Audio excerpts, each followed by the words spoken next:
Magandang gabi mga kapuso. Ako po ang inyong Kuya Kim na magbibigay sa inyo ng trivia sa likod ng mga trending na balita. Inanod na katanungan ang mga residente ng isang sitio sa Romblon. Sa kanila kasing dalampasigan may inanod na patay na balyena na hinala ng isa raw beluga whale. Pero posible nga bang mabuhay ang mga beluga whale sa isang islang pantropiko gaya ng Pilipinas?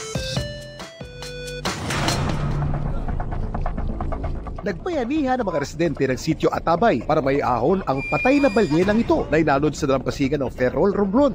Ang balyena ay nasa 120 kilos ang bigat at may 2 metro ang haba. Sugatan at wala ng buhay na maabutan ng grupo ni Mark Jason. Ang dating namin, inspection namin, patay na po yung whale. Pinagtulungan po nung mga mangingisda din po namin na dalhin doon sa tabi, binaon po namin para hindi na po magdulot pa ng anumang kasangsang na amoy doon sa kanilang lugar.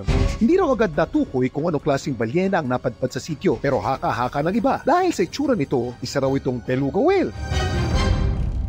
Kuya Kim, posible nga bang mabuhay ang beluga whale sa Pilipinas? Kuya Kim, ano na? Ang beluga whale o Delphinaterus leucas ay isang uri ng balyena na karaniwang matatagpuan sa malamig na katubigan ng Arctic at subarctic region sa Northern Hemisphere. Sa Pilipinas naman, mainit ang klima, kaya mababang tsansa na mabuhay ang beluga whale sa bansa dahil hindi ito sanay sa ating mainit na klima.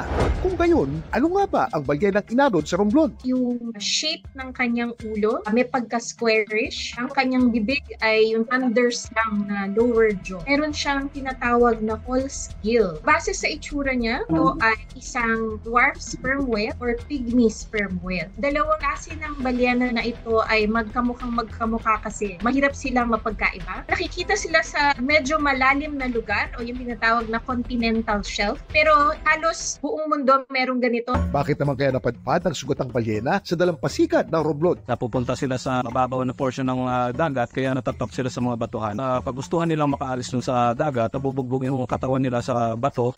Pero alam niyo ba kung bakit may malambot na umpok sa ulo ang beluga whale? Ang tawag sa malambot na umbok sa ulo ng beluga whale ay melon. Melon, meron itong malaking papel para makarinig at makipag-ugnayan ng mga beluga whale sa kapwa nitong balyena sa pamamagitan ng echolocation. Sa echolocation, ginagamit ng mga balyena ang tunog upang maipasa at maunawaan ang impormasyon sa kanilang paligid. Samantala, para malaman ang trivia sa likod ng viral na balita, i-tweet o i-comment lang, #Kuya Kim, ano na? Laging tandaan, kimportante ang may alam.